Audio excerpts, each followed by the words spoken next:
intro, but we'll let it trickle in. Wait, who makes that Star Wars beer? Wait, hold on. What? I'm gonna mute you guys so I can hear this. Okay, mute it.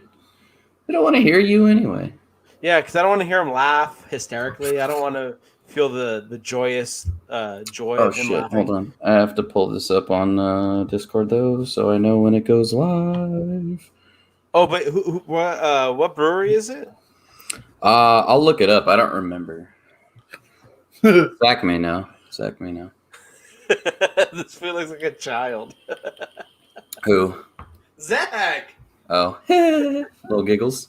Yeah, so innocent.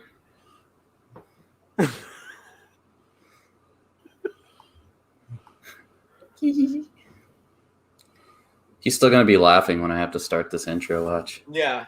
Might as well just get the intro started and then he'll catch up, I think. Yeah, he'll get him. Oh, stupid idiot. Weirdo. Fucking weirdo. Oh, man. Yeah, what was that? All right. Back for Yandel.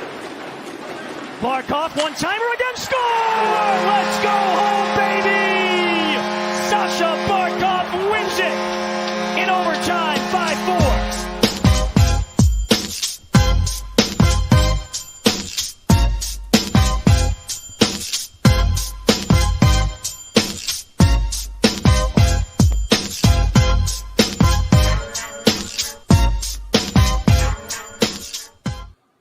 Welcome in, Plugs and Thugs, episode 97. 90 what? 7? 97. Jesus. We're 3 away from the century mark. Good Lord. Hopefully Scott and Alex can join us for the century mark. We're old. That would be nice. I feel we'll be like in the playoffs. Weeks ago that we were on episode 90. No, obviously it was, but like it was 7 weeks ago. Well, yeah, you skipped like 20 episodes. It's 3, but okay. Well, it's true. I mean, I'm it was probably I'm out here saving lives, dog. Yeah. Oh yeah. Yeah. Yeah. Is that what you? Yeah. You got like a job now or something? Like, come on. Nothing important. But how's it going, guys? As always, welcome in everybody. You got Daniel. I'm Zach. He is. ¿Qué onda, pelotudos? I am David. Chupapi Davicho. Davicho's in the house, dog. We are out here. Thicky Ramsey. Thicky Chicky Parm boys. Dude, I don't want no Chicky Parm, bruh. I want a Thicky Parm. That's right. Bro, Daniel, you had a couple thickies on the platter I had some for lunch too. I still have another one for tomorrow. Dinner? Oh yeah. Dude, this guy's sweating marinara. I got some for marinara. lunch tomorrow too. This guy's legit sweating marinara right now, dude.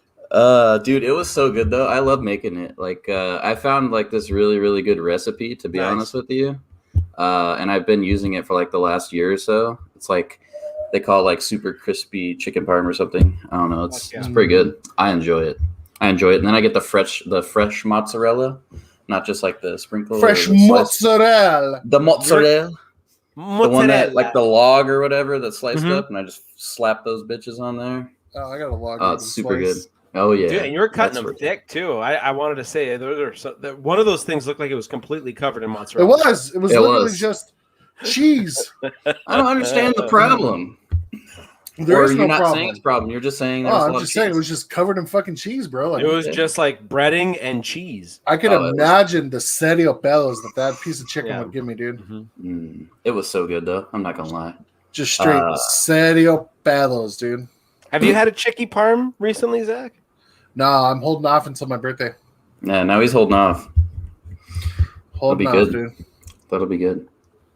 But yeah, so as usual, we're starting off here with our plugs. Zach and I will be live on Wednesday for the NZHL media show. Yep. Week 1 of the playoffs is over. Yes, and Zach will be revealing his B shaved into his chest because we went to 7 games and I won. So we had a gentleman's bet, and he will be shaving a B into his chest hair. What I would have I would have to go tarps off on the next media show.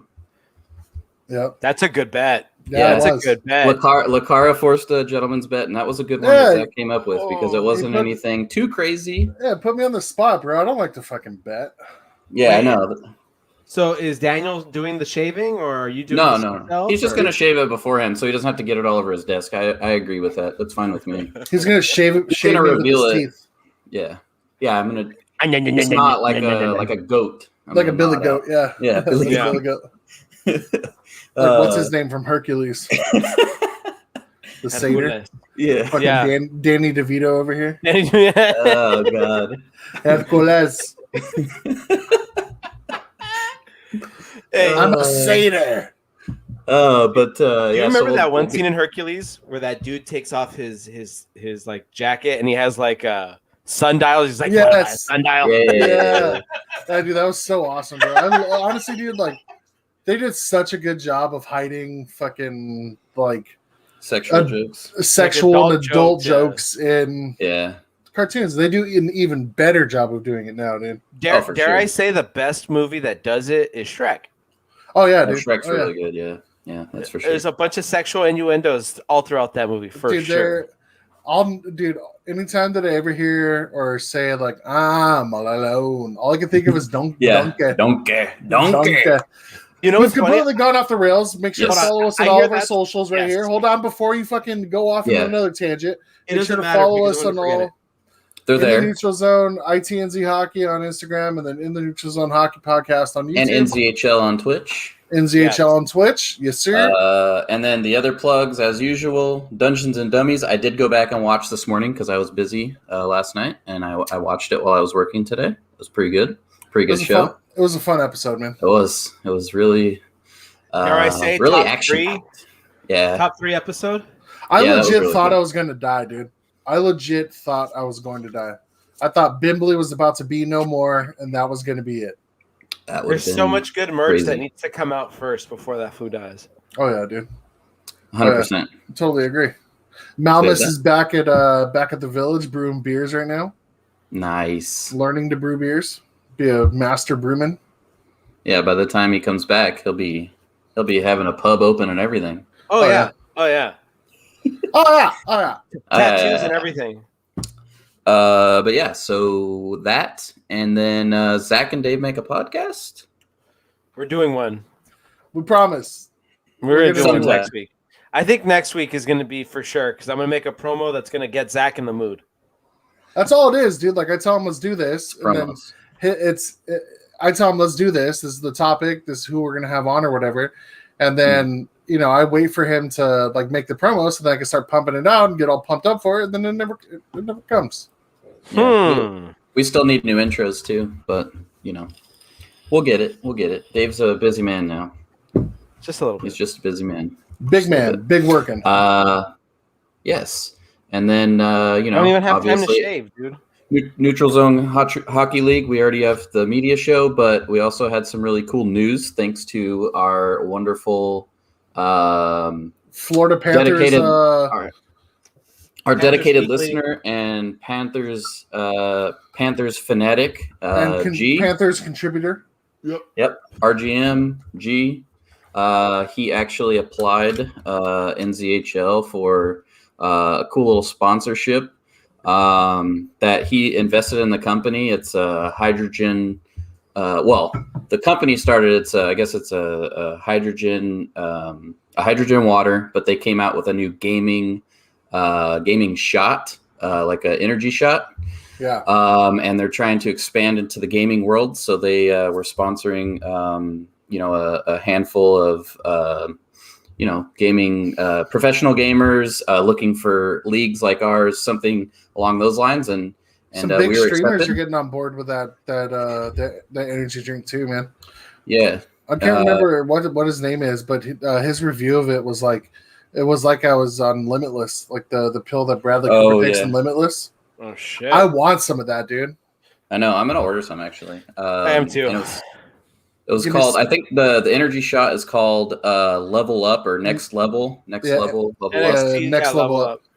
Yeah, NXT. Yes. And I know there was a G is awesome and is tweeting out for us while we were live. He said, "Oh yeah, it's the next level. It's their takeover division. That's the gaming division that they started. So it's pretty cool. Definitely check it out." I don't even know what to make of this. What? Lunch lady butt cheeks. I don't even know what to make of this. I don't know, but that's a great comment. He always has good ones.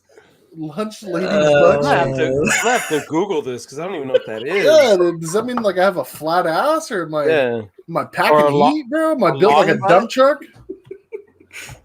Truck, yeah. I've been told I'm built like a dump truck. Yeah, but yeah, it's pretty like cool. what? So the company too, they have I know it's like LTNC. They do I know G again. He is an investor. He is an investor for the company. He has in shares, and he's been in since it first came out. Sorry, I don't mean to interrupt you, Daniel. It's fine. I wanted to get some clarification on lunch lady butt cheeks. So on Urban Dictionary, Please. A ass that's extra tall and extra wide, but not at all thick. Also, you don't know where the legs stop and the ass starts. So the example is so it's a back ass. So here's the Back example. ass. So, damn, that fat girl got lunch lady ass. Shake my head. Where her goddamn legs even start though? It's been a long ass day, dude. Yo, the way I read that, How is long? The way Is that it long as their legs? Yo, I'm just gonna send you guys the link. Damn, that fat girl got lunch lady ass. Where's Shake my Hood Rat? head. Where her Where's the goddamn nose? legs even Why start? isn't Hood Rat on the show anymore? Hydrogen water. Is hydrogen water the reason why Hood Rat has a big nose? Neat.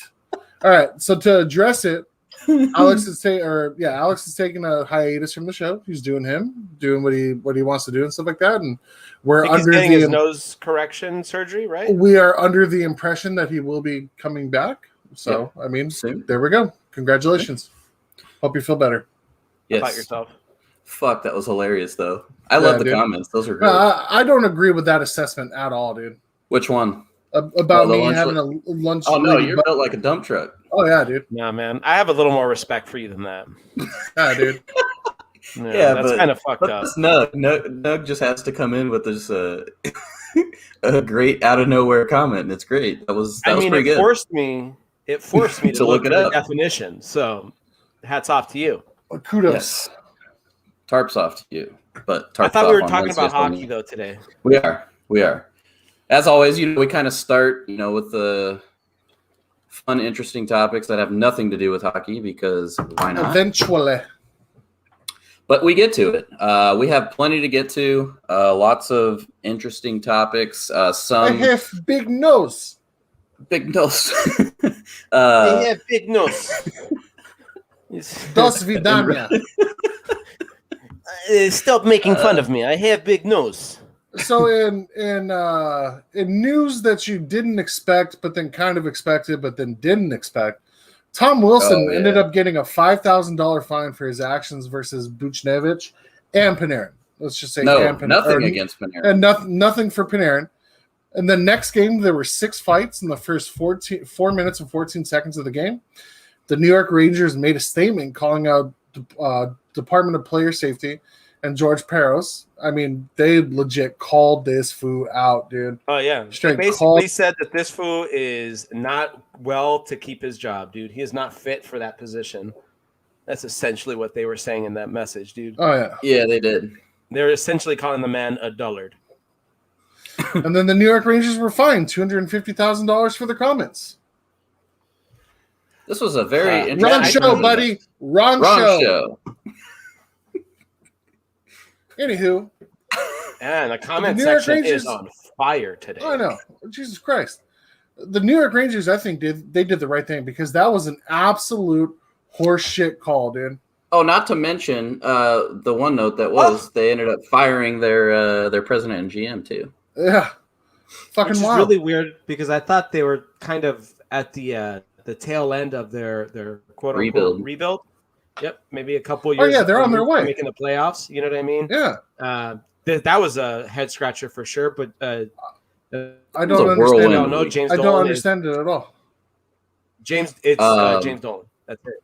Yes. Dolan Duck. That guy's an idiot. Dolan Duck. Dolan Duck, dude. So where we'll start here is obviously, I know we've kind of commented on, and some of the people here obviously are part of the league. So we had extensive conversations in league, but not on the podcast yet because it had just happened that day. So Tom Wilson getting the $5,000 fine. That was pretty surprising to us, I think, because we saw the hit right before the show and the whole altercation after that.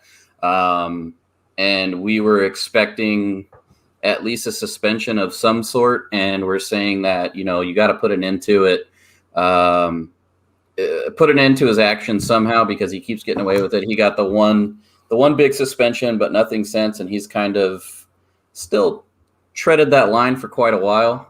I just don't get how he acts with impunity, dude. Like, it doesn't make sense to me. Like, that was egregious. It was fucking egregious. Yeah. And I just don't understand how they were like, oh, okay. I mean, this is nothing. Yeah, this is just old-time hockey. That's the biggest thing to me is the fact is you can't really look at it as almost a separate event at this point because of how many times he skirts the line. If you want it to stop, you have to set a precedent somewhere, and it hasn't been set with him because he got the one big suspension, and obviously he didn't learn because he's done some very questionable things since then. They haven't thrown the book at him again, and he just keeps doing it. I mean, to be honest with you, the Buchnevich thing, that was pretty classless, but I can see a $5,000 thing. I can see that being called a scrum at the end of the play next to the goalie. I get that. Sure. But what he did to Panarin afterwards, I understand Panarin came in, but all he did is he saw the punch, came in to drag him out, and for him to grab him by the head and throw his leg out and throw him straight to the ground, the way that he did, it's very dangerous. He doesn't have a helmet on, this far. Yeah, he was this far. If he didn't hit his shoulder, he could have really did some damage to his neck or his head. Oh, he probably could have killed him, dude. If he would have went head first into the ice and he didn't have his helmet on, that could have killed him. With that force, yeah. You're talking about another Bertuzzi and Moore incident, you know what I mean? Where someone's career is pretty much like hanging in the balance right there. But that could have been really bad. Yeah, it's just wild to me. Yeah, it's nuts. For him to only get $5,000 for that whole situation is just ridiculous. So the New York Rangers got fined more than fucking Tom Wilson did. Yeah, I understand they have limits. I understand they have limits for the fines, but at the same time, just to look at that and say, okay, my team defending a player when they don't agree with something like that, and it being that egregious and everything else, like it wasn't like the team came out of left field and did this. There was comments from current players, former players, videos posted of players that have kind of been known as, enforcers, if you will, basically saying that Tom Wilson absolutely crossed the line. So for you to sit there and I understand they have to do something when a team speaks out like the way that they did. I don't think they're in the wrong. Absolutely. But at the same time, you've got to do something to say, okay, because if you allow that and don't give any kind of punishment to the Rangers there, then you're opening it up for teams to do that all the time. So I understand that, but there's a give and take there. And I think that I'm glad the Rangers stepped up and made a statement as a team for something like that, because I do agree. I think it was very dangerous. It was a dangerous play and they dropped the ball. Yeah, I agree. Definitely dropped the ball. If you guys were George Peros and you were the head of the DPOS, how long is Tom Wilson's suspension if you're handing it out? Honestly, man, at that point, I'm suspending him indefinitely upon further review. I mean, that's an easy one because at least indefinitely, it would have been a couple of games. To be honest with you, if you look at it, we're winding down on the season. It happened. There's a handful of games left. Right. At least the rest of the season would have been fair. Playoffs. and at least a game in the playoffs, if not two, because they always say, playoff games are weighted more. Yeah.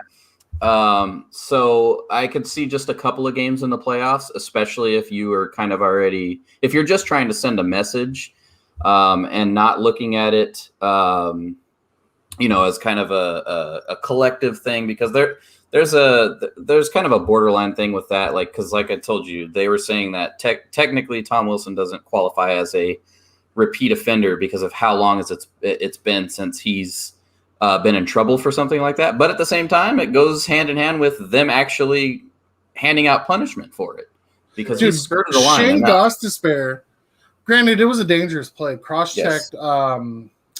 Can't remember what the kid's name was from Pittsburgh. Cross-checked him at the end of the game after they just scored a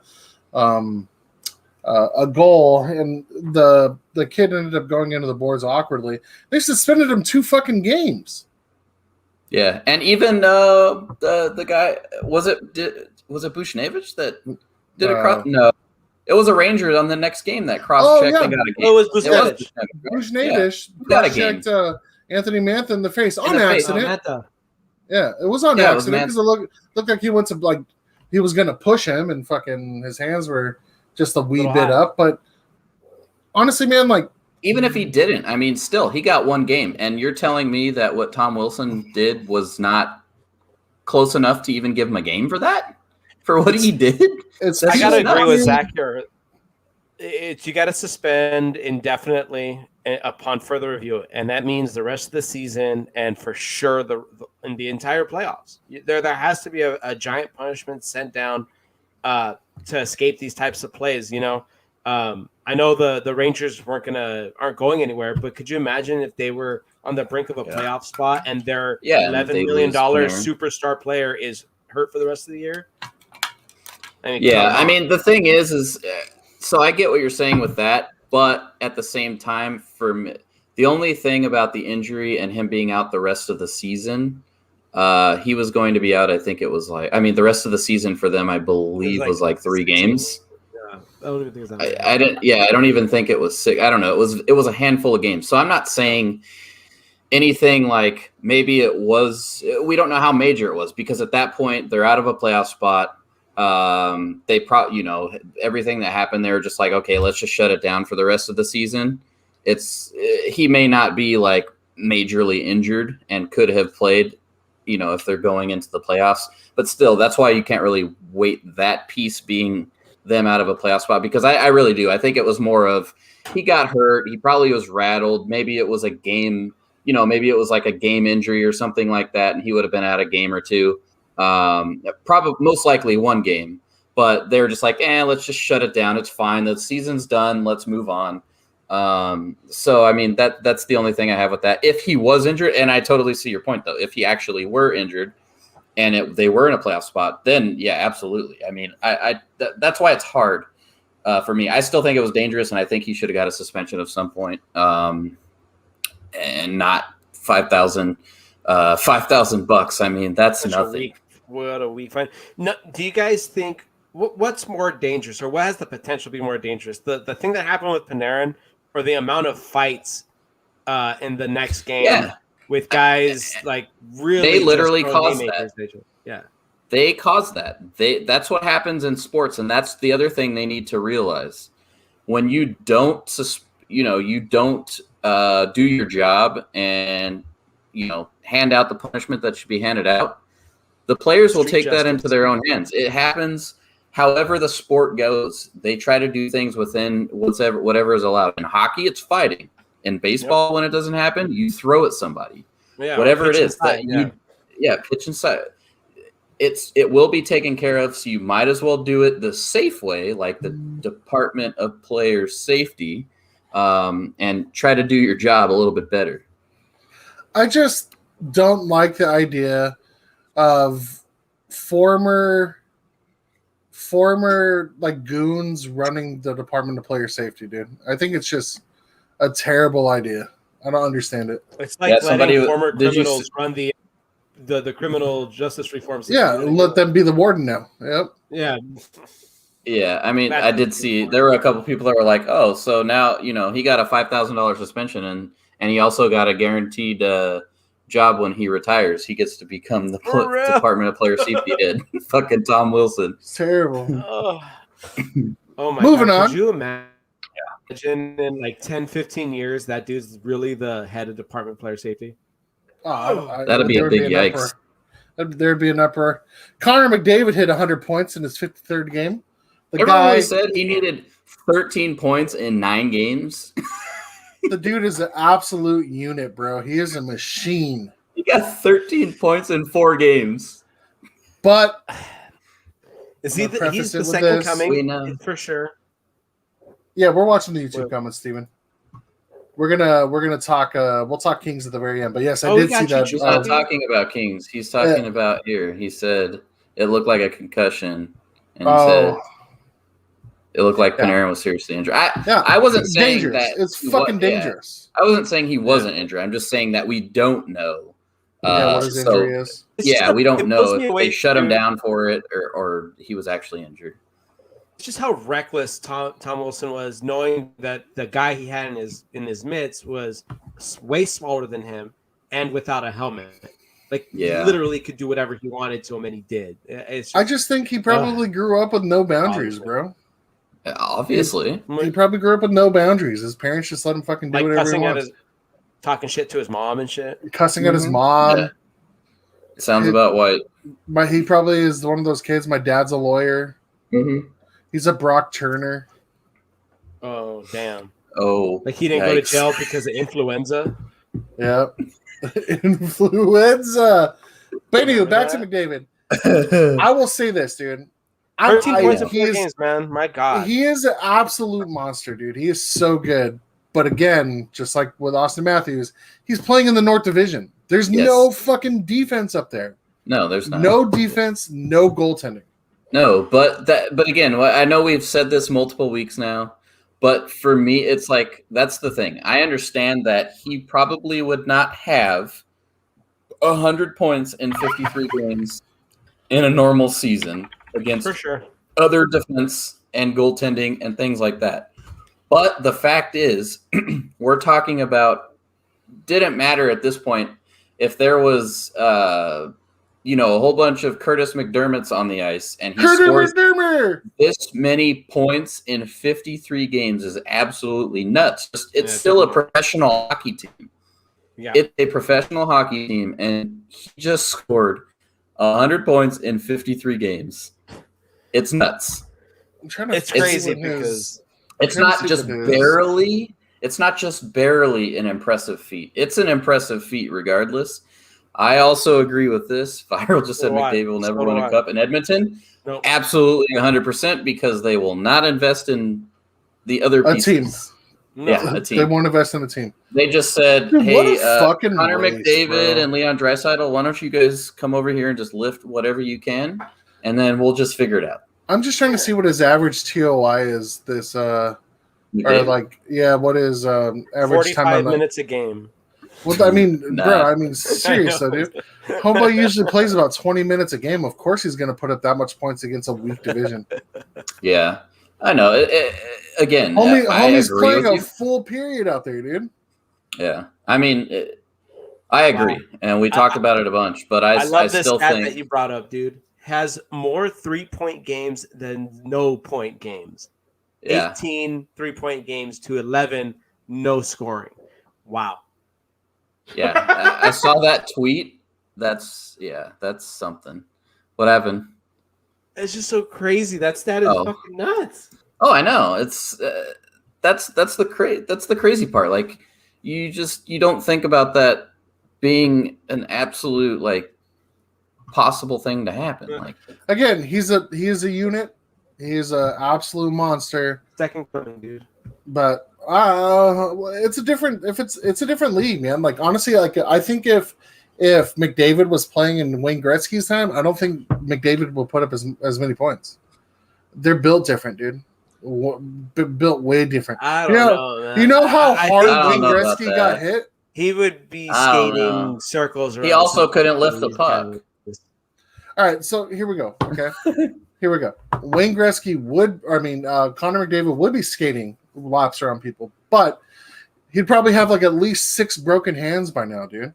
You know how often they got slashed by wood sticks into the fucking hands? Yeah, for sure. All the fucking the grappling that went on, like interference that was never called, like the hits that Gretzky took.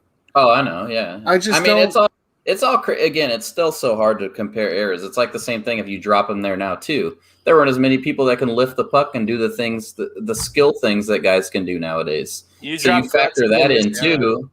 I mean, you factor that in too. I mean, does he get hit as much because he can deke around these guys a little bit easier than some of these other guys that during that time that wasn't as big of a skill that was being taught or people were doing. Yep. I mean, that's the thing is, yes, he probably would. If he got hit, it probably would not go very well. But that's also if they can hit him as fast and as skilled as he is. Could you imagine Scott Stevens coming up on him? This is an interesting take. Not bad take. I can see this and I cannot see this. It just depends. Can you see it all? Yeah. I mean, 75 points. Oh, I don't know. That's interesting. I don't know. It is an interesting number. That's an interesting number. That's what I'm saying. Yeah, that one's that's why I was saying it was an interesting number because still 75 points is decent. Yeah, it's not. But yeah, I mean, team game. Yeah, I mean, Edmonton in that division would be obliterated. They'd be shit. But at the same time, they would still just be skating out McDavid and Draisaitl, and they'd probably, even if they lucked into 75 points, it's nuts. It's hard to say. Yeah, it's hard to say. It's just like the same thing with putting in people in different eras. I mean, I agree. I think those teams with that defense and those goaltenders, 75 points could be the top. I mean, maybe 80. I don't know. Benchmark. Yeah, that's a good number that he said, though. That would be an interesting thing to find out because I agree. I mean, but at the same time, I mean, we've seen McDavid put up the numbers he has, not 100 points in 53 games, but I mean, if Viral's talking about 75 points in the 56 game season, absolutely. I don't know if he's talking about a full season or not. No, I think he's talking about the East Division, bro. Like this season. Yeah, I don't this think season. He cracked 75. Then that I could probably agree with. I could probably agree with that because that's 25 less points. Steven's got a good point here. McDavid never had a red line. That's true. He had to make 2 passes before entering into the zone, dude. You know how many breakout passes McDavid scored on? Oh, yeah, for sure. Breakaways, yeah. Yeah. Ridiculous. That's true. Yeah, it's such a good point, man. Fuck. I always forget about the freaking 2-line pass because it was stupid. I mean, it was so long ago, too, it feels like. I know. And it really wasn't. It was like, what, like 15 years ago, maybe? It was like 15 years ago, at least. Yeah. I think so. Yeah, that's interesting, though. I actually thinking about it as a 56-game season, I think 75 actually, that's a good number. I don't think he would have this season. I think in that division, that would have been really, really, really tough. I agree. Moving on. Good point. I like that. Jack Eichel. This is going to be fun. Jack Eichel. Feel like I've been talking about him for a while, huh? He gets like a spotlight every week on this show. Yeah, but this one took a very, very interesting turn. I listened to that interview, by the way. Did you listen to all of it? I just read the excerpt where he was talking about the injury and stuff like that. So, all right, number one. Buffalo will not allow him to get his herniated disc repaired surgically, which I think is absolute batshit bonkers, dude. It sounds like they have an anti-vaxxer running their head of health and safety. Yeah. No, we're not getting surgery. No, bro, herniated disc in his neck. Let that get that fucking surgically repaired. It's like they don't care about their best player. So the only thing I'll say about that, I don't think it was necessarily that they They didn't want him to at the time, which factored into everything that happened during the season, right? Yeah, like he had a herniated disc. Yeah. I'm not saying I'm just saying in general. They weren't saying don't get it at all. They were trying to basically tell him not to get the surgery on the herniated disc and basically see if he can heal and come back and play is what I got out of it, because they didn't want to shut him down for a while, which still, to me, that's nuts. I think I understand you're under contract and they pay your bills and all that, but all that stuff is in your contract. If you get injured, I'm pretty sure it's like up to the player. Like if they want to, if they get, want to get surgery or, call it the season. I mean, I'm sure there's certain stipulations and everything, but to me, that just, I agree with what you were saying though, Zach. I think it's crazy that if a player is like, hey, I'm going to get surgery, and a team basically says no, that's kind of fucked. Steven's correct, though. Herniated disc can be healed with manipulation. And what he means by that is like going to the chiropractor and stuff like that. Yeah. No, but you have to go a lot, you got to rest. Yeah. But to me, it's not I'm still agreeing with what you're saying, though, Zach. At that point, I still think even if you can heal that way, I still think it should be up to the player that if they're going to get, if they want to get healed surgery, because most of the time, unless something crazy happens, surgery is usually the better option. Not for your back. No, yes. I'm just saying, barring something crazy or whatever it is, whatever the certain area of issue is, a lot of the time surgery is better. Yes, you have to shut them down. They have to do all the rehab, all that stuff, so it takes longer. Yep. But in the long run, it ends up being a better option for most injuries. Yeah. So for them to sit there and kind of act that way it's just kind of beyond me, especially like Dave. I mean, you said you listened to that's what people were saying on Twitter too. The guy was like, or no, I think it was G that told us. He was like, yeah, it was. If you can't listen to it, read the excerpt. But if you listen to the interview, it's even worse the way that it was. There's definitely, you can tell when someone is like tired of a situation. Like we've all had that friend that's had that chick that they wanted to get away from, and you've heard that conversation from them for so long. You just hear it in their voice every time they talk about it. That's what this reminds me of. It's just like all the wrong things are happening, and you're right. He should have. It's his prerogative. It's his body. I think he should be able to say, I want to take care of this with surgery. I'm essentially the star player. I'm the captain of this team, and I'm best used when I'm healthy. And I think this is the best way for me to get healthy. Yeah. I mean, that's the thing. Is like, I'm not a doctor, so I can't. I'm glad I don't. Go ahead, Dave. I'm glad I'm not playing on that team. So what's even more telling to me in that interview is when he said something along the lines of like like wherever I'm playing. Yeah, he said that, and he made a couple of comments about not committing to staying in Buffalo past. I don't blame him, man. Like, no, I don't either. Same thing with Connor. It's not committing to him. It's number one, right? That was a completely selfish move, bro. Like, we don't want you to heal the way that you want to heal. We want you to, we want you to heal the way we want. We want you to play so that we could, actually make the playoffs, whatever, blah blah blah, right? Yeah. And then number two, like, it's the same situation as like McDavid, bro. Like, they have done nothing to build a team around him, like, whatsoever. I mean, granted, they brought in like Taylor Hall and stuff like that, but like, coaching's fucked up, their GM's fucked up. Like, they brought Taylor Hall in when they brought in a guy like Ralph Kruger, who was a soccer coach. I mean, it's like,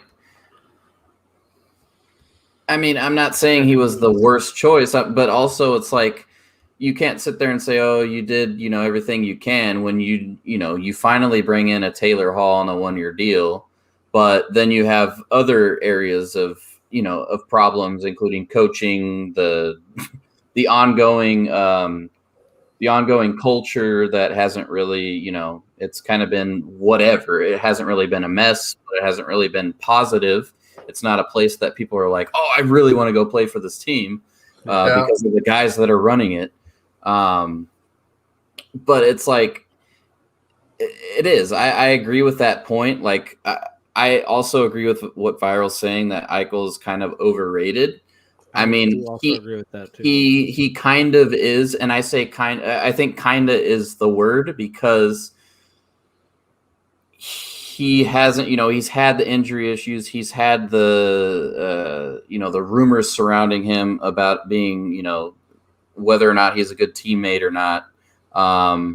He's had, he's been there for so long, and he's only had a couple of really good seasons. Yeah. But I also think that attributes to, like what you just said, with surrounding him with other. You don't necessarily need superstars, but they haven't really surrounded him with talent that would bring them over the top, or they would only have certain areas of talent. It's the same thing, like you said, with McDavid. Yes, McDavid is another echelon up on the skill, so he can do more with less. But at the same time, that doesn't, what has McDavid won? It's, it's to the same point. Yes, he hasn't won shit either, but he also is a generational talent. So it's just kind of interesting to, to bring that point up about him and just how good of a player he is. I do think he's another player that in the right situation could be an absolute superstar. Because he has the raw talent. He does. I think he's a shitty person, though. I feel like he has a bloated attitude for no reason, and I don't want him on the Kings at all. If the Kings were even thinking about moving for him, I just don't want to run the risk. Because listen to what Steven's saying, dude. And, this is a valid point, too. Like, this is a pissing contest, and in my opinion, Eichel's trying to lower his trade value to fuck over the Sabres ownership. Because, like you said, he gets surgery that lowers his stock, right? Yeah. Because he had surgery, don't know if he's going to heal right, things of that nature. Yeah. But if he's playing injured and he's playing bad, doesn't that already lower his trade value? That's true. Yeah, I mean, that's true. He's really caught between a rock and a hard place. At this point, you might as well get right, have surgery and get right, and then play for a bit, raise your trade value, and everyone's fucking happy. Like, I don't disagree with the fact that maybe he is trying to lower the trade value, and yes, in the overall spectacle of things, it is kind of shitty. And we talked about this with the Taylor Hall thing, and I know you were on your side, Zach, and the thing is, to me, like, it comes down to they are also individuals, and it's like the same thing when we talk about some kind of, like with these players, where fans a lot of the times treat these athletes, they're not even people sometimes. Yeah. Like they're just entertainment. So at the same point, it's like you do have to realize that these people are also individuals. Yes, you want these guys to be fantastic teammates, to be all for and bought into the organization and everything like that. But we just sat here and talked about how Eichel hasn't really been built around. You've barely given him any talent. He's been there for many years already. He's still decently young. Mm-hmm. And at some point, if they we don't know behind closed doors what they've said to him. Like if they promised him all these different things and they haven't held up their end of the bargain and he's out there playing his ass off. And then you only hear the rumblings that are allowed into the media. So, I mean, we will never know inside the locker room how it is. But at the same time, like we did talk about before, and I think Alex brought it up when we were getting into Eichel and his character. We've never really heard other teammates say that Eichel has been a shitty teammate or anything like that. It's always been in the press, like people speculating about it. And so at that point, I mean, he is an individual, and at some point he has to make a decision that's right for him. And if he can't just sit there and stay in Buffalo forever and just say, oh, I have to be the most stand-up citizen in the world and just hope one day they're going to put, the right guys on the ice for me, and one day I'll be a star athlete and I'll win something. I mean, at some point people just get fed up. they get fed up and they say, 100%. I've got to do what's going to be right for me. And at this point, maybe it is. Maybe he says, okay, I want to get my surgery. And whatever that means, for the return for a trade or anything like that. I mean, you can't sit there and worry about like we brought up Ryan Getzlaf, a while ago on, why can't more people be like him? Because I only wanted to be traded to get something for the organization if it was going to be right for them. Ryan Getzlaf has been a You mean Duck like Ryan for Getzlaf? years. You mean like be like him, like bald? Yeah, but I'm saying like Getzlaf has been with the Ducks for years. Oh yeah. He's been their leader for years. He's on brought that them Paul some Korea success. level of Duck. Yeah, he's brought them success. He's not that kind. And Eichel just hasn't. I mean, and even the Ducks, they've done things to surround at some point. Back in the day, they were surrounding him with talent. They were a really good team. And so it's just a different situation. And I think that at some point, somebody has to look in the mirror and say, I need to do something right for me at this point. And maybe this is him doing that. I think maybe it's just, I got to move on. And he needs to go somewhere else. And maybe he's not like Viral just said, Eichel needs to find maybe he does. Maybe he's not the build around me guy. But he would be a really, really, really good support. I don't even want to say support piece. A 1B. But just dude, like a secondary. No, it's not even a secondary piece. But it's like you put him somewhere where he doesn't have to be the man. You know what I mean? Exactly.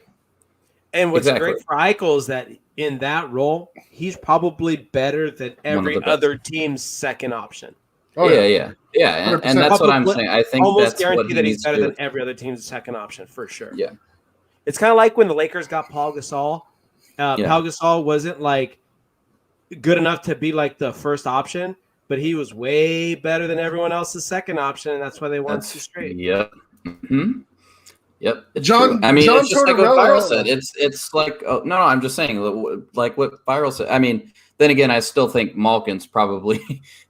I think Malkin's too much of a comparison. I think if he goes somewhere, he's actually a 1A. He's that good. But yeah, I agree. Your point is the Pau Gasol thing. I think he's an elite talent, but he's not somebody to build around and be that guy.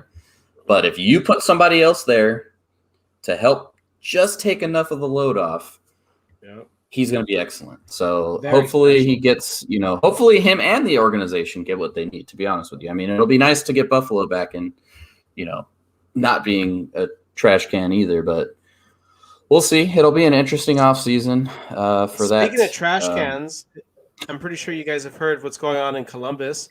John Tortorella is benching himself. No, dude, he sees the writing on the wall, bro, that they're going to be absolute shit. And they're also going to they're going to want younger, better forwards coming in, and he's not a coach for young kids, man. Like he's a coach for established NHLers, right? So I think he sees the writing on the wall, and they mutually parted ways, bro. And I think this is an example of actually mutually. Sometimes you hear that and say, yeah, it wasn't really mutual. They just kind of made it nice. But I do. I think this was an actual mutual parting of ways because he sees the writing on the wall and Columbus wants to move on and go in that direction. And they probably, I think they respect Torts enough. I think they respect Torts enough to basically say, hey, we also agree we want to go this direction, and we know that you could probably fit somewhere else better. But yeah, I mean, this is a good point too. Viral just said Torts left because that's the only way Domi and line it. I mean, it's essentially what we're saying. We weren't specifying exact players, but they're the young guys that that aren't going to fit into what Torts is trying to do, and Columbus saw that as well as Torts, and it's like, okay, I'm not gonna fuck over these kids, and at the same time I need I see that they're probably not going to be fantastic for the next couple of years. I either am going to retire or find a team that has veteran guys that I can do something with. So I think so. If you're a hockey Yeah, player and you're age 18 to 25, yeah, Torts is probably not the coach that you want to play for sure.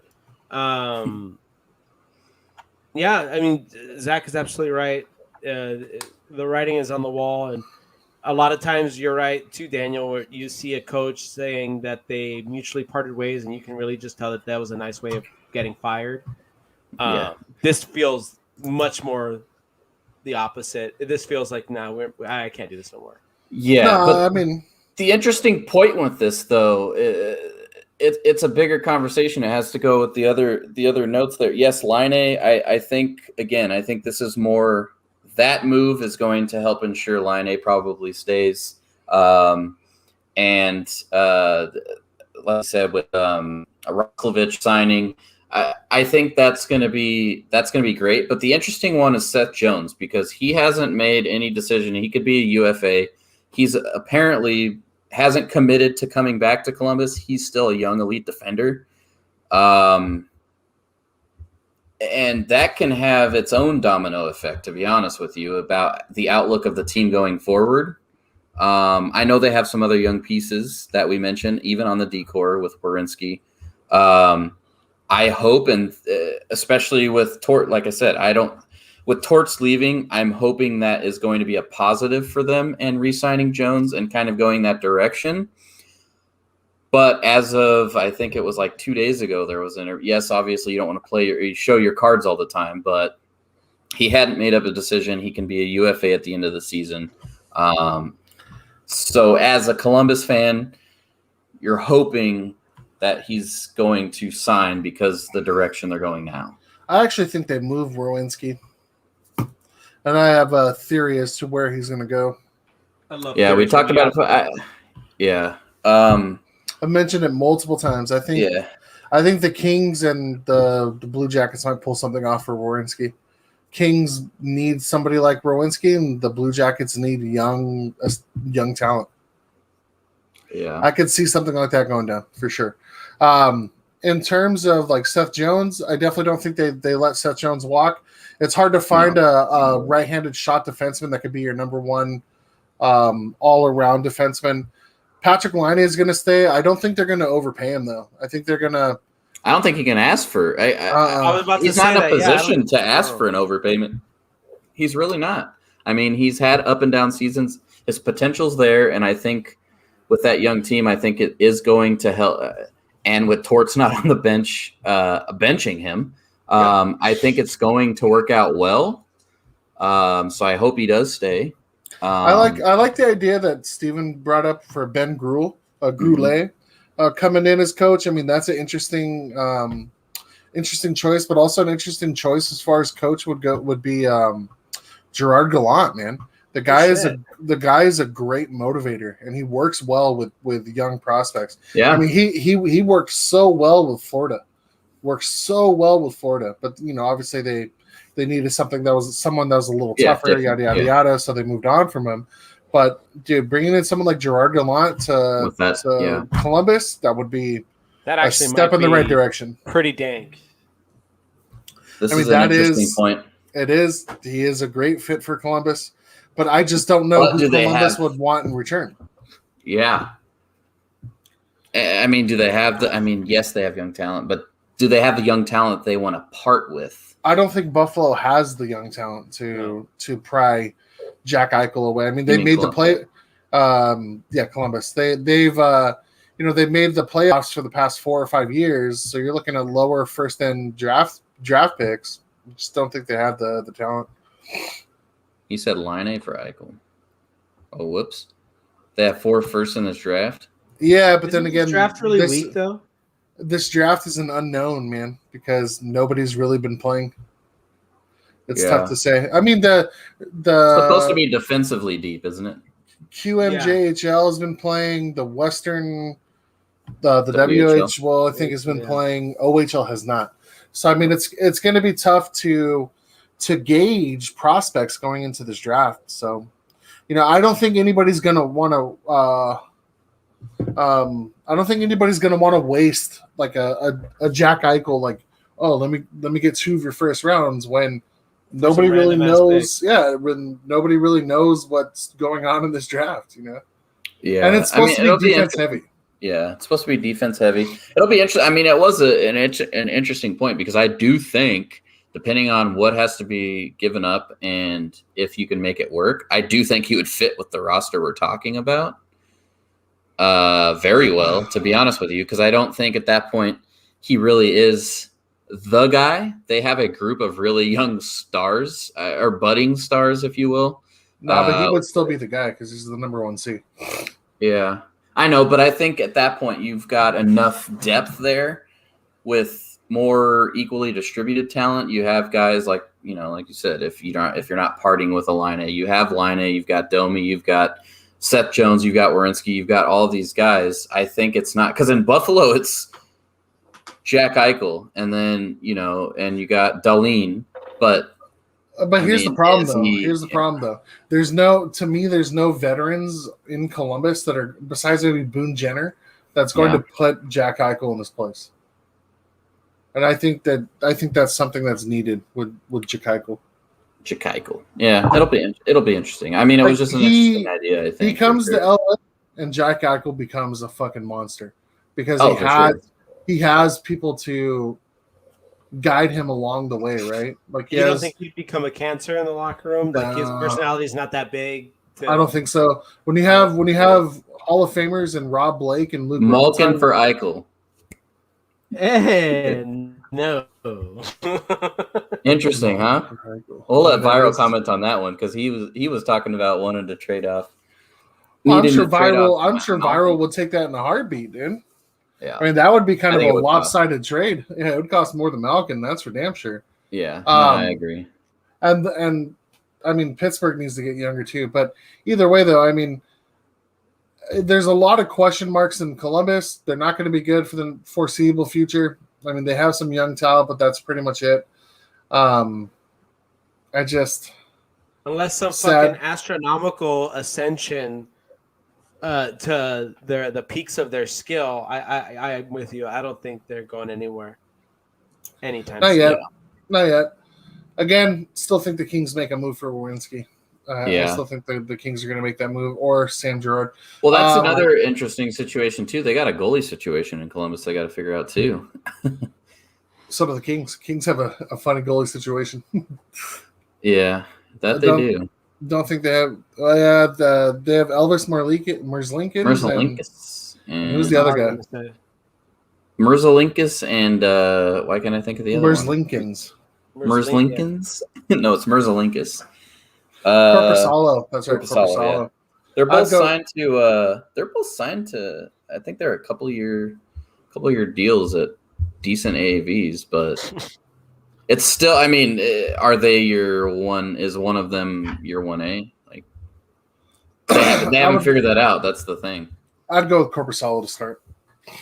I don't know. It sounds like you're reading a recipe in Italian or something, dude. That's what it sounds like to me. The guy's a monster. Korpisalo. Yes, Korpisalo. Some exciting news. The playoffs could start on Saturday, even though the North Division isn't scheduled to complete until the 19th. Is it because they're so shitty that they don't even matter? Well, it's because the Canucks. It's because the Canucks still have 7 fucking games to play, dude. Yeah. So we need to look after, looking after the after today because Montreal did solidify the last spot in that division. I don't know who those teams play because I think there's a game or two that Calgary plays. Yeah. And Vancouver has their games. Yeah. I don't know how many exactly, but yeah, they're supposedly scheduled until the 19th, but there's a rumor as of this morning that the playoffs may start on Saturday, at least for the other divisions. But it'll be interesting to see if any of those remaining games have any bearing on the seeding. I would assume they do, though, if it's a handful and they play any of those teams in the top 4. Because it's only – all right, yeah, let's do that. Because that'll be interesting. If they may, if it doesn't affect seeding or anything like that, they may just say, well, fuck it. We'll just all start everything. So they play, let's see, what's today? Today. So they play the Jets again tomorrow. Yeah. Then they have the Flames for 1, 2, 3, 4. Oh, they have the Oilers for one game. Oh, they should just play the Oilers and swap the schedule around and let the two teams that aren't in the playoffs play their game, because I'm sure it has effect on contract, draft lottery, like that, draft lottery, things like that. Or like guys' contract. If it's not gonna, if they only have one game against one of the teams in the top 4, let them play that game and just start the playoffs with everybody. I mean, it's not going to affect it. That would be an interesting thing. Hopefully they decide to do that. But I agree. I don't think they should not play the others. If it's just Calgary and Vancouver, it has effect on lots of things, even personal related with contracts and bonuses and stuff like that, maybe. So that'll be interesting. Tampa Bay Lightning started an all-black line tonight. And Matthew Joseph, Gamel Smith, and Daniel Walcott, his NHL debut. Daniel Walcott got in a fight, That's too. Awesome. He did get in a fight. First time. He got his ass kicked, to be honest. First time in the NHL. He got his ass kicked. I saw that on Twitter. Making a name for himself. Gotta love it, dude. Yeah, it was his debut. Yep. It was his debut game. So that was kind of cool. But yeah, like that's the thing that they were saying was kind of cool. It happened now in the NHL. Obviously, this happened with the Kings in the AHL earlier this season. But now in the NHL, it was the first time since like 58 or something when we mentioned when the Kings did it. But that was at the AHL level. But it's even more of a cool thing because it's not for a rebuilding team or anything like that that's just throwing guys out there. It's the defending Stanley Cup champions that are still playing for something. Which haven't really looked that good in the past month, man. No, if I was a Lightning fan, I'd be kind of worried going into these playoffs. You should. You're playing against the Panthers. Florida has their number right now, dude, and Florida is playing lights out hockey, dude. That's who they just played today, and that's who fought. You want to go in fucking white hot and balls to the walls, as Bimbley says. RGM's boner must be massive right now. It should be. I think it's going to be a very, very fun. I mean, even Berkey brought it up on our Discord. He was talking about how he's, him being an Avs fan, he said it had nothing to do with it. Yeah, he's excited for that, but this is the most excited he's been for playoffs in a while. I think these matchups are going to be awesome. Especially because they've played each other so much, dude. And now it's really coming down. Yeah, there's going to be bad blood. It's going to be awesome. Oh, there's a bit of news right here. Thanks, bud.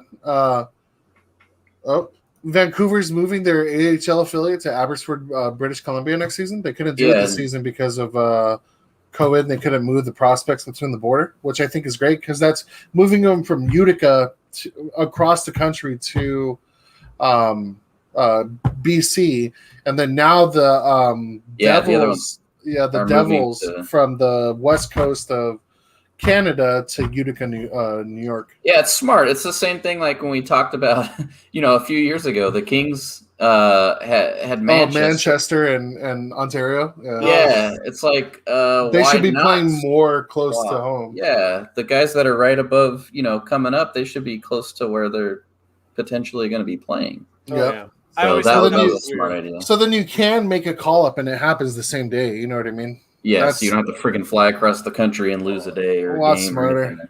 It's very smart. It should be planned out like that a lot better. No, this is an absolute steal of a deal. Ryan Lindgren agreed to a 3-year, $9 million contract with New York. I think Ryan Lindgren is an awesome, modern shutdown defenseman, dude. The kid is so solid back there on the blue line, especially playing with Adam Fox, man. He allows Adam Fox to go kind of do his thing, play his game. And Ryan Lindgren is their shutdown guy of the future. Absolutely love it. That's a great deal. 3x3. Can't really say much about that. No, that was that. He was about to be an RFA. That was a smart deal. I think it's, although it might be some of a steal, again, it goes back to cap situation and things like that. So I think it's a smart deal for both. Yeah, he gets money. Yeah, young guy getting some money. So Ryan Miller retired this past week or last week. Probably going to go down as one of the greatest U.S. goalies that has ever played. Some really touching moments when the Kings and the Ducks played. His last game was actually against the Kings. Yeah. So after the game was over, the Kings all lined up and went and shook his hand. To say their goodbyes and stuff like that. So congrats on a good season. And to see Jonathan Quick and Ryan Miller embrace, and Alex Faust said like on the telecast, like you're looking at like US goalie like royalty right there. And he's absolutely true, man. Like those two US goalies are the best the US have pretty much ever had. Besides what's his name? And they have a really good relationship due to, playing on the Olympics together and things like that. Not only that, though, but Ryan Miller is actually his brother-in-law. Yeah. Jonathan Quick married Ryan Miller. Jonathan Quick's sister. Ryan Miller, yeah. Jonathan Quick's sister married Ryan Miller. Yeah. So, I mean, they're close because of that. But, just it was nice to see, man. And I think the game before, the Ducks played somebody else, and they all kind of like stayed on the the Sharks. It was the Sharks. Yeah. That's right. Then, the Sharks all kind of paid their respects to him and stuff like that. The moment that got me though was when he went into the stands with his parents. Oh, with his parents. Yeah. I saw that, and they had like a couple words, and he was visibly crying, and it was a very touching moment. Good for him. Great career. Yeah, he had a great career. Yeah, you right off into the sunset with that beautiful flow. One thing that's not mentioned on here, but I'll throw it out there real quick. David Backus retired as well. Yep. Played his last game in St. Louis, and Ryan Getzlaf actually had to like say something to Dallas Eakins and said like, "Hey, you need to play him tonight. This is his last game." Played his last game in St. Louis, got a really good, send off. All the St. Louis fans, all the Blues came up and like shook his hand and stuff like that, thanked him and stuff like that. So, that was another great send off as well. That's the thing that I love about hockey is just the sportsmanship of it. Dude, is, at the end of the day, this is just the game and we're going to respect each other, except for Tom Wilson. And I think he got hurt today, by the way. Who? Tom Wilson. Did he really? Yeah, I swear that he got taken off. They were there. I'll find it right now. Oh yeah, dude, you got to bet that there's people just going to be gunning for him, dude. Yeah. Carey Price and Brendan Gallagher are likely ready for the playoffs, which is a great thing for Montreal. I mean, they've been playing. Yeah, they've been playing pretty decently as a team as it is, but adding those two pieces, adding those two pieces back into the fold, it's going to do wonders for the Canadians. And I would honestly say, like, watch out for them, dude, because they're gonna make some waves in the playoffs. They're built pretty well. They're just built different. They're built different. Toronto clinched the number 1 seed in the North Division, which is the first time since 1999 and only second time in the last 82 years. So, I mean, good for them. Fuck them. Carolina clinched their division for the first time since 05-06. Pittsburgh clinched their division for the first time in 7 years on the back of Jeff fucking Carter, dude. Didn't he get a hattie? Jeff Carter. He had 4 goals, didn't he? 4 goals. 4 goals. He had 4 goals. Oh man, he had a Mexican sombrero. He's going into these playoffs, dude. He's ready. He's reinvigorated. His wife Megan is out in the streets of Pittsburgh rescuing dogs, so they're all just ready to go. They're pumped up. They're pumped ready up, to go. Pumped up, bro. Oh yeah. So he looks rejuvenated. He looks like he's 25 years old. He looks fast. He looks. That's what they need for the playoffs, though. He's going to be a big.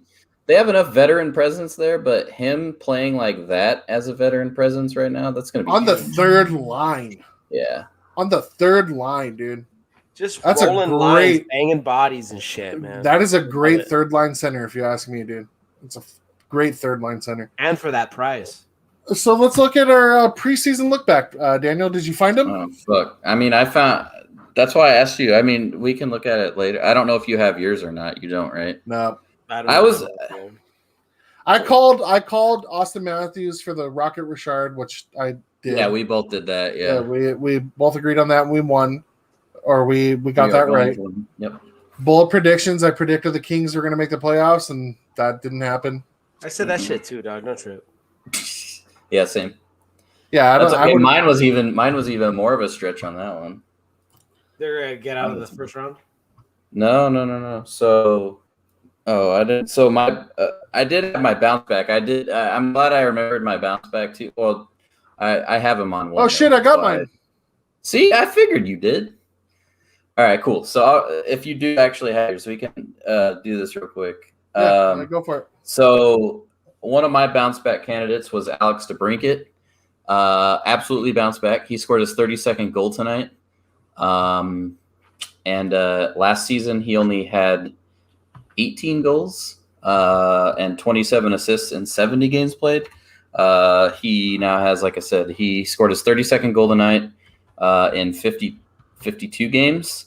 So I definitely call that a bounce back for him. I thought he would return to norm. Taylor Hall did not bounce back. He regressed, like his hair. He regressed / stayed the same. He has done well since going over to Boston. I did see a funny tweet earlier. Somebody was like, Taylor Hall, lifetime contract with Boston, ?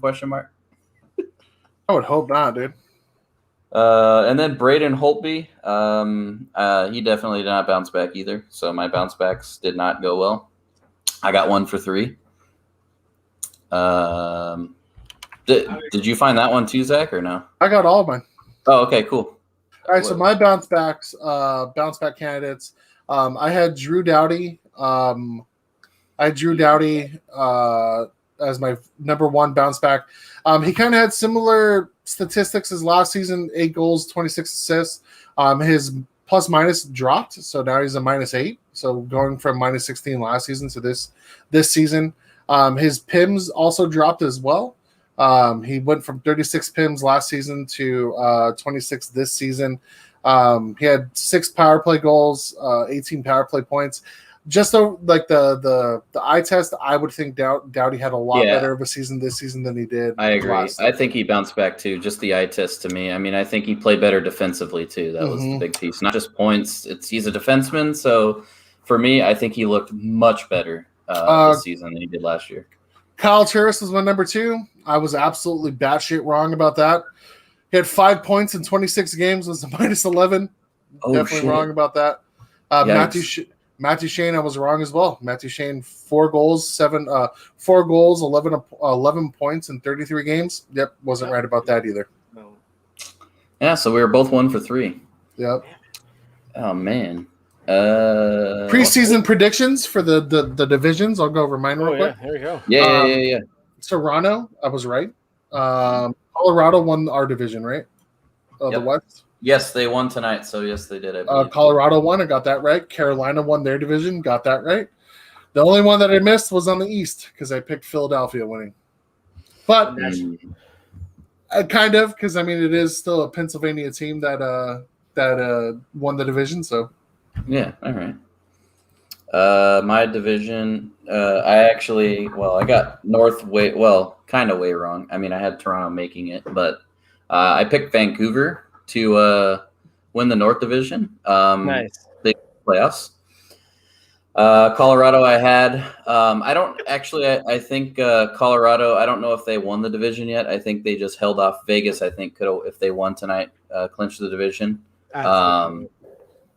But Colorado still can, I believe. Nice. Central, I still had Tampa Bay. They did not. Florida won the division.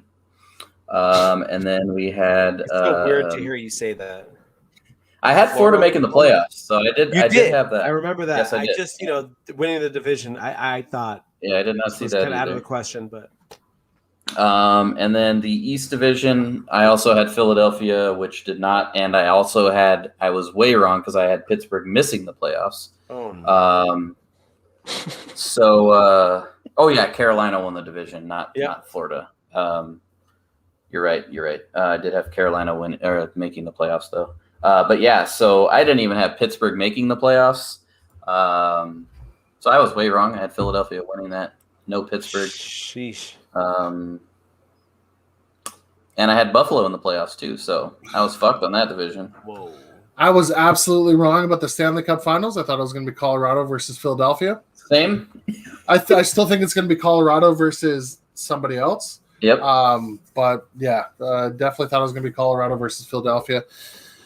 Trophy winners, the Presidents. I had Colorado. Did they get the Colorado Cup? Colorado. They did not win. They can't. I don't think they can even win the Presidents. Who got Presidents, or who's in the lead? I will. I think Toronto. Hold on. I have my app. Hold on 1 second. Standings. Points. League. Here we go. Vegas. Vegas and Carolina are tied with 80 points right now. So then I was wrong about Colorado winning the West. Well, Colorado no. does They have still 2 can. more games. They still can. Yeah. So that's what I was saying. So Vegas could have won tonight. They did not. Colorado won. So there's nobody's clinched that division yet. So Vegas, Carolina, Florida, and Colorado, and I guess Pittsburgh's done, right? 56 games. I think so. Yeah. Okay, so Vegas and Colorado are the only ones that can win. And Colorado's last 2 games are against the Kings. Oh, okay. Well, yeah. Hopefully they get it. They still can win the President's Trophy. Yeah. The Hart, I had McKinnon. He's not going to win it. I think that's going strictly to Connor McDavid. Yeah. Selke, I had Couturier. I had Kopitar. That's not happening. Couturier is not going to get possibly Kopitar, but I honestly think the Selke's probably going to go to the names on the tip of my tongue.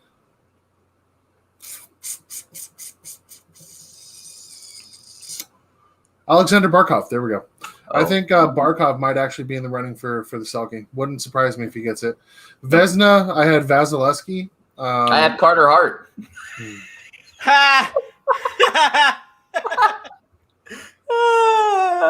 Man, you're way off. With hindsight being 2020, it's a bad pick. But when you Well, made yeah, it of earlier course. in the year, I mean, oh if my I picked God, them, We'll if I picked them to make the Stanley Cup, of course, it wasn't a bad idea. We'll have to look at these main trophy winners after they announce the trophy winners. Yeah, of course, yeah. Norris, I had Doughty. Don't think he's going to get it. I have Makar. He's a front runner. I think Makar and Adam Fox are going to be in the running for the Norris this year. I think Makar for sure runs away. Calder, I had Fagemo if he plays. I had Denisenko. Oh, that's a good choice. I don't even know who's in the Calder race this year. My bold prediction definitely came true. I don't think Alex Lafreniere finishes in the top 3. That was my prediction. And that was a hot ass take, dude. Art Ross goes to Draisaitl. I think that's still fair. Yeah, I think that's a fair assessment. Still Art Ross is the most. It's going to be McDavid, right? McDavid, yeah. Yeah. I had McKinnon. Rocket Richard, Austin Matthews, baby. We both had that one. Yeah, Austin Matthews. We both have that Austin one. McThickness. So glad I didn't pick Ovi like Alex did. Yeah. So let's move on to the greatest part of this show. Oh, before we go on, boys, I'm actually gonna be stepping away because it's way past my bedtime. Oh, you have work in the morning. Yeah, I got work early in the morning. So I bid you boys adieu. I love you guys. I love everyone that's watching. And peace out, dude. Peace out, guys. Love you Later. guys. Love Bye, you. guys. Later. Chubb, you're not banned. Shut the fuck up. I know, dude. Idiot. No wonder he just tuned in. He didn't get the alert. Yeah. Kopitar got his 1,000th point, man. Well deserved. We called that he was going to get it that next game, though. He did. Yeah. He's a monster. Greatest Slovenian-born player to ever play the game. And he's definitely, 1, getting his number retired by the Kings, 2, future Hockey Hall of Famer. 100%. Yeah, there was pretty much nobody that's denying that. Especially when you have other retired and current NHL players basically saying, like, dude, he's played 1,000 games, he's got 1,000 points, or Yeah, he's got 1,000 If points. you look at his statistics, he's statistically better than Patrice Bergeron, dude. Statistically. Yeah. And Patrice Bergeron had better wingers like his whole entire career. Yeah. And Kopitar still has more points than he does. Mm-hmm. Hold on. Oh, yeah. That's right. The front runners. These are the front runners for the Calder. Yeah. Kaprizov, Robertson. Kaprizov gets it. Yep. And there was another one I saw, the top three, I think. I don't remember the third. Dude. Yeah, I think there's no way Kaprizov doesn't win. He's clutch too. I just want to compare. Yeah, no, do it. Yeah, while you're doing that, I mean, obviously for me, I've talked about it before. Kopitar is my favorite player. Obviously, we live on the West Coast, and are Kings fans. We try to keep our bias. We don't hold it back for this portion of the podcast because it is Kings talk. But I think, we try to look at things from an overhead perspective and not weigh, we talk shit about our own team when it's due. But Kopitar, if you watch him, I understand, on the East Coast that's kind of a hard thing to do sometimes because of how late they play. I understand. That's why there's East Coast bias, and there's not really much you can do about it. But if you can, and you don't stay up late to watch games, and you've never watched him in an extensive, an extensive amount, do yourself a favor if you're a hockey fan and just do it, because just watching him play is unreal. Yeah. He just does everything you want out of a center. He plays the 200-foot game. He has an unbelievable shot. His playmaking ability is ridiculous. His numbers back that up, just like you said, and I know you're going to get into it.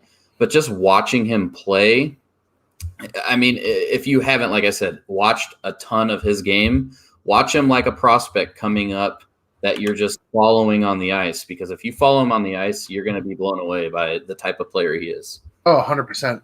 Go ahead with hold on one second. You're good. It's our podcast. Do what we want. So Kopitar has played 17 less games than Bergeron. Yeah.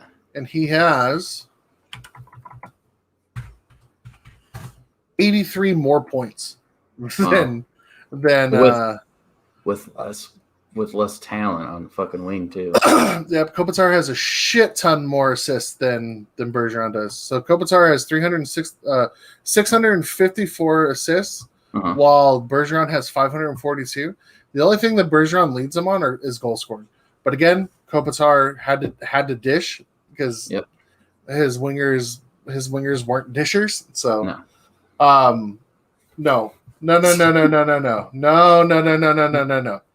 Barkov is Kopitar Jr. Yes. Kopitar Jr. Barkov has also said that when he was growing up and wanting to get into the league, he looked up to Kopitar and tried to model his game after Anze Kopitar, which I don't blame him.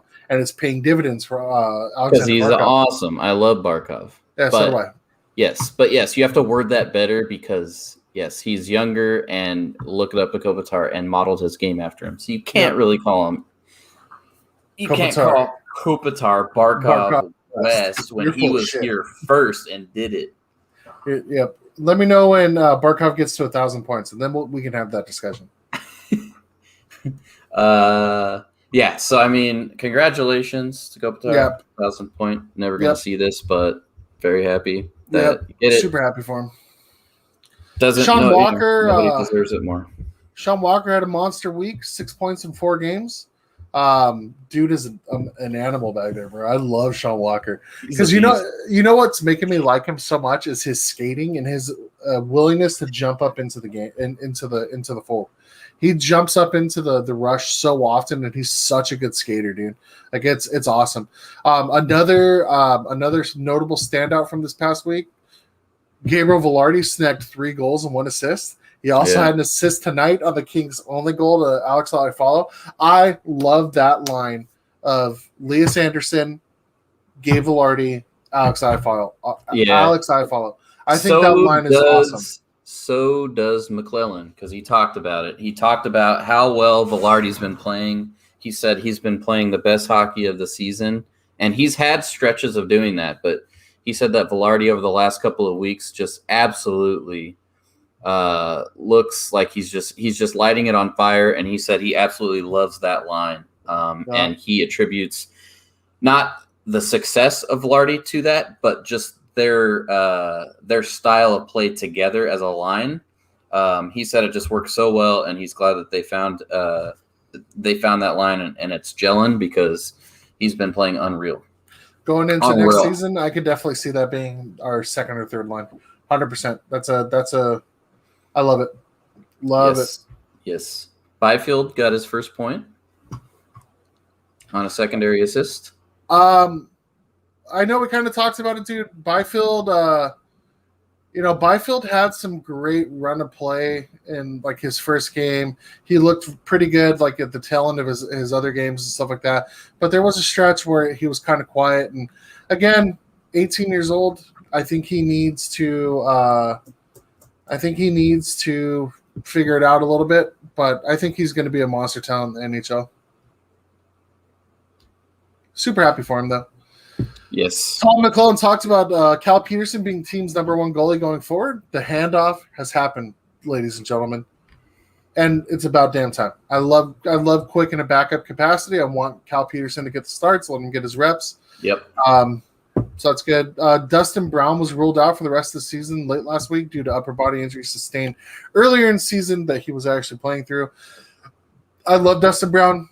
He's going to retire a King. Yep. I'm glad he's taking the rest of the season off. I am too. I mean, he called it at the end of the last week, so it's not like he's missing a ton of games. But at the same time, I mean, if it was bothering him, I think he would have shut it down a little bit earlier. I think it was just, it was probably just becoming too much at this point, and they wanted to roll out some of the young guys, and it was like, hey, Dustin, why don't you go ahead and take a seat for the rest of the season and rest up, buddy. This note is actually wrong. But Rasmus Kupari wasn't his debut. Okay. But he scored his first NHL goal. Yes. Nice little play from Elias Anderson to him. Yes, again, man, Elias Anderson has been playing. He's solidifying his role for next season. I love it. Love it. Rasmus Kupari, he had some really good looks on net tonight against the Blues. He's looking like he's ready to make the jump as well. Yeah. I mean, his goal, it was good. Yeah, I couldn't find it. I was like, I thought I remember him being in it. But, yeah, he made his debut before that, right? Yeah. He did earlier in the season. Oh, yeah. Yeah. That's right. He came up earlier. The LA Kings are in talks with Andreas Athanasiou. Talks are actually going really well. I read the quote from Athanasiou saying, like, yeah, man, like things are going great.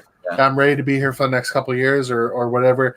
Looks like it's probably going to be a 2x2. I think that's a great contract to sign him to. He is RFA, so the Kings do hold some right. I know he's arbitration eligible, so he can go in and ask for more money. But I think he signs a 2x2. He's proven himself to that, so be capable, or that's worth what he's going to offer. Yeah, I think so. I'd like next couple of seasons he goes off the charts. Then let's fucking go. Yep. Sign him long term.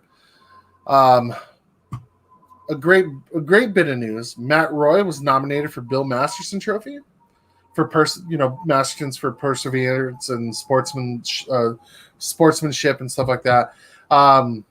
He went down with a pretty bad concussion at the beginning of the season because of a dirty hit by Kevin Fiala. He was also battling COVID for a little while there too. So that's why he was nominated. Just for the perseverance. Perseverance. Yep. I love that nomination. He's a great guy. He's so solid and so quiet back there on the back end, dude, that like you just don't notice him out there. And that's the beauty of it. That's why I think he's such a great, second pairing right shot defenseman. Oh yeah, of course. Yeah, you don't need to hear his name a lot when you're second pairing shutdown D-man. Yep. Alex Turcotte, AHL Player of the Week with a hat trick, 6 points. God, man, I can't wait for these kids, bro. Can't wait for them, dude. Did you see the Reign had 3 straight games with there was 3 straight games with a hat trick? No. Who scored them? I think it was it Esamont? I think it was actually 3 straight games that the Reign were in. I think one was the opposing team. Yeah. So it was I think it was Esamont, the other team, and then Turcotte. Oh. I saw the note on it on Twitter yesterday or earlier today. It was like 3 straight games that they're Akil Thomas. Wait, Akil Thomas? I thought it was Esamont. Thomas and Esamont. Okay, so it was 3. Okay, that's what I thought I read it wrong. So yes, that makes sense. So it was Akil Thomas, Esamont, and then Turcotte. The crazy thing is, I think Esamont got like a quote unquote a double hat trick because he also got a what do you call it? He got a fight and an assist in the same game. He got a he got a Gordie Howe? Gordie Howe also. Oh, the double hat trick. Gotcha. Yeah. But yeah, so that was pretty cool. I was like, oh, that's kind of cool. You don't normally see like somebody that scores a hat trick end up with a Gordie Howe also. And with a Gordie Howe hat trick, that's funny. Yeah.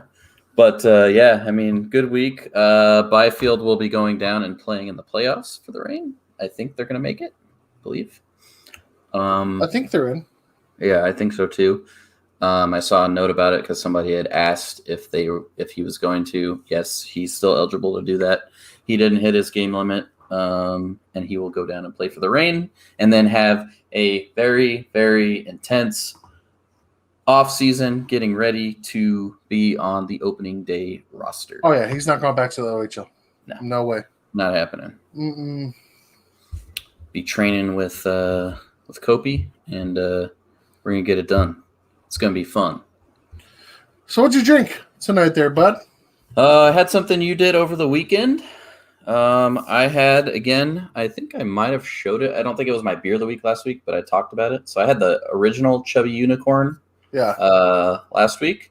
I had the Chubby Unicorn Stone Fruit this week, which is a stone fruit milkshake IPA. I don't even know what stone fruit is. So stone fruit apparently is, let's see. So the fruits are peach, apricot, and plum. I don't know why they're stone fruits, but I'm sure somebody will give me a definition, or I'll look it up later. But it'll be interesting to figure out why the fuck it's called a stone fruit. Anyways, really good. I like the Chubby Unicorn. Oh, we always talk about. A stone fruit is something with a fleshy outside and a hard pit in the middle. Oh, okay. That's I was nectarine, kind of plum. thinking. Oh, okay. I was thinking that maybe it had something to do with that, but cool. All right. Confirmation. But yeah, so it is peach, apricot, and plum in this one, with Cryo, Mosaic, Citra, and Citra, and T90 Citra hops. Then it has lactose, pale white wheat malt, and brewer crystals. I don't know what that is, but awesome. But yeah, so it's a milkshake IPA, which we enjoy here on the show. I would definitely buy this again. Will I seek out stone fruit? No, but I really enjoy milkshake IPAs, and this was very delicious. I'm not going to knock it for sure. It is from our, not a favorite, but Common Space is a brewery that's been on here multiple times. Mm-hmm. They make some good stuff. I really enjoy they're a little smaller of a brewery. They're not as widely distributed here, even though they're local. And it was delicious. Did you enjoy it? I know you had it over the weekend as well. It was all right. It was all right.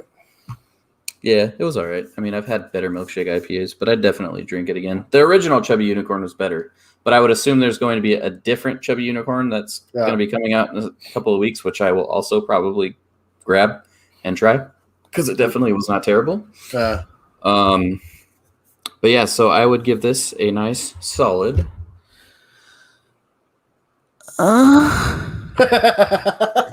Just a basic little moan for the nice little 7 spot. I had water tonight. I didn't have any beer, and I was all right with that. I was okay with drinking water. Well, let's tell the truth. The reason he didn't have any beer is he ran out. Yeah, I kind of got a little buzzed on Friday playing hockey with the boys. I had to be out there. Yes, he did. I had to be That up was at a fun 4:50 time. the next morning to go fishing, dude. It wasn't very fun, that's for sure. Getting up. Yeah, and then the next day drank a whole 6-pack of Sculpin. I did Right? not drink Sculpin. No. You idiot. You did like that joke, though, didn't you? I did. I was like, this fool. Before we go off the air, interesting quote from McClellan after tonight's game. I know all these players won't be back next season. We have a lot of work to do still. I don't know what that means. Well, because we talked about it earlier, you can't have all these freaking awesome young guys back on the roster, plus sign guys like Athanasiou and if we go get a free agent, I mean, we can't. There's only so many roster spots, so it's true. I mean, a lot of these guys played themselves into roster spots elsewhere that we can turn into, needs or I mean, I don't want to say draft picks because we're not looking to acquire draft picks, but at the same time, some of them are. Some of them are going to still become assets that way. I just don't understand and we'll get into it next show. We'll get into it next show after the season's over. We can talk about who's going to be here, who's not going to be here, all that good stuff. We will be talking playoffs next week. Yes, sir. That's the show. As always, make sure to follow us on all the socials. Twitter in the NTRL zone. On Instagram, it's at itnz.hockey. And then obviously on YouTube, you can find us in the Neutral Zone Hockey Podcast. You can also find our streams on Twitch, NZHL, twitch.tv/NZHL. You can find me and Daniel on there on Wednesday talking about the first week of the playoffs for the Neutral Zone Hockey League. If you're a first-time listener or you have any questions or anything like that, we are starting season 5 probably in about a month or so. Season 4 is wrapping up right now. So if you have any interest in playing online Xbox Hockey League, feel free to hit us up. You can also find me and Dave on the Zach and Dave Make a Podcast probably sometime next week. You can also find me on the Dungeons and Dummies podcast on Sundays. So as always, with that being said, Get next leveled up.